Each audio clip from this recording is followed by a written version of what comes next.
Hi, Laura. Thank you so much for joining us for the 22nd Happiness Happens Month conversations, or chats, as I'm calling them. So you are super accomplished, and you do 5 million jobs, it sounds like, and it sounds like you love them all from when we were pre-talking. By the way, this is the first time we're meeting.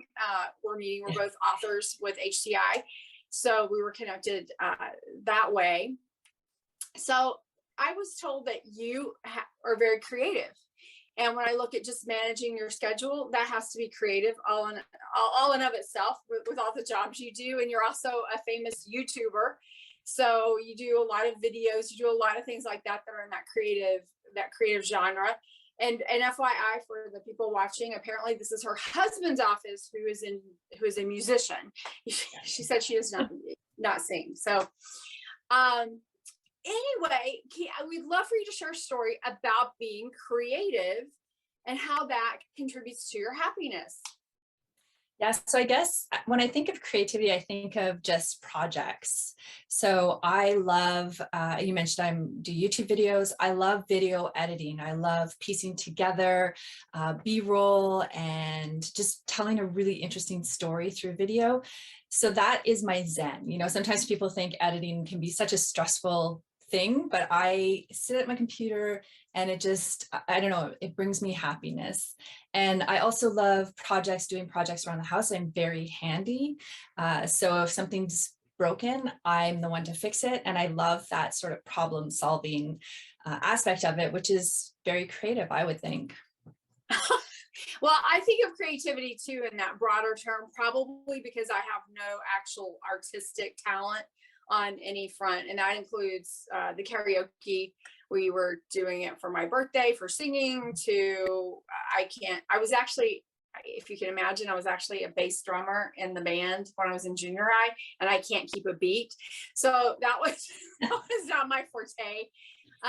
It did build character, but yeah, I get creative, like with cooking. I get creative with projects at home or different things. So one of the other creative things you did is you also wrote a book that was released, I think, in the past year or so, recently released book called Thriving Life. And so I got to read, parts of it. You even have a chapter on happiness, which really overlays with my whole practical happiness theme. But I want to let you tell us a little bit about your book, what motivated you to write it, or another type of happiness, and inspired you to write it, other types of happiness. And like I said, we have an overlapping chapter that you might want to share a little bit about.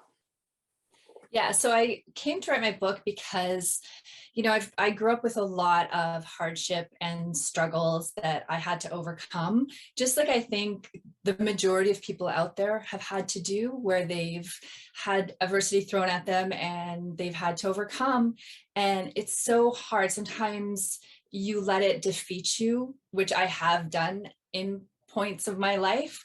But with the book, I wanted to share sort of the knowledge and strategies that I learned over the years of how to overcome different things that I've experienced. So my book is very personal. So each chapter is sort of based on an experience that I had and how I overcame that experience, because I know a lot of people. I talk about rejection in my book. I talk about managing toxic relationships with family members, with friends, with lovers. And because we've all experienced that, maybe we have a family member that you feel is a toxic family member that you don't really know how to manage that relationship. It took me a long time to figure out how to do that. And so, as you mentioned, one of the chapters is on defining your happiness. And the reason why I spent a whole chapter on that, and it's early in the book, because I feel that we need to sit down and define what makes us happy, because we may have grown up with people telling us what would make us happy. Our teachers tell us, our parents tell us, society tells us, but what they tell us would make us happy isn't necessarily the thing that actually does make us happy. So I have a friend, for example, who she has no interest in having children, never did. She loves my children. She's like an aunt to them. She's very nurturing to them. But society would tell her that in order to be happy, in order to have a complete life, she should have a husband and children, own a house, own a car, and all of these things. But that's not what she wanted for her life. So she had to sit down and really evaluate what would bring her happiness. So in the same way, for me, I talk about travel all the time. Travel makes me happy. I am the happiest when I can plan a vacation, when I can experience that vacation.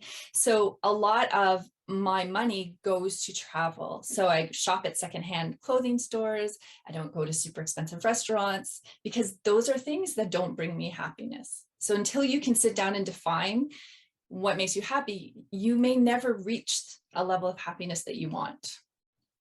Yeah, no, it's true. And you're bridging me perfectly into question number 3. But I did want to share because I love the introduction of your book where you opened up with, it took me 45 years to realize that most people have some sort of shadow following them.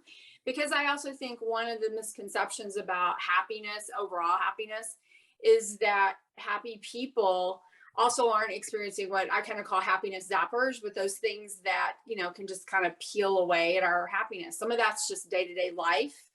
And then some of that stuff we kind of choose to hang on to. So it sort of follows into that category. But I love that just that acknowledgement. I like the way you said that. I may have to use that as a quote, or the shadow part as a quote. So I wanted to share that. So back to your lovely bridge that you gave me that I just kind of diverted from. In my book, Practical Happiness, one of the principles is happiness is personal. And I, love what you said, that sometimes society or people we know or whatever our family dynamic is, or our friend dynamic, whatever would make them happy may or may not make us happy. And we live a little bit in a group think. And I think social media has contributed to that to an even bigger degree. You get a lot of people being judgy about happiness. But what is one of you mentioned travel, but what is I'm assuming you're not doing that alone sometimes, but with your family, but what is one of your personal happinesses, something that you can do 95% of the time and you just kind of know it's going to fulfill you and make you feel good? Because I sort of define happiness as when we feel naturally good in the moment. So that makes you feel good in the moment. That's, kind of yours. Your husband, your kids may or may not like it. Your friends may or may not be into it, but it's just your thing. I love to listen to books on tape, and I will go out for a walk or a paddle, or I'll do yard work or housework, and I listen to a book.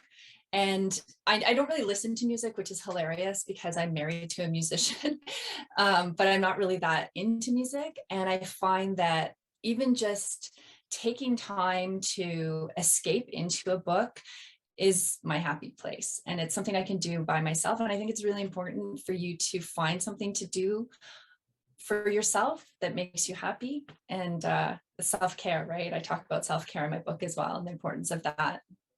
No, and also books just give you so many avenues of so many. I'm in some groups sometimes they'll say I need a book recommendation, and I'm kind of like, and I need to know more about what your book need is. Actually, in my book, somebody was a librarian, and she's always like, yeah, well, one of the things I like about my job is I ask people what kind of books they're looking for, and then I give them their book prescription. I was like, that's super cute.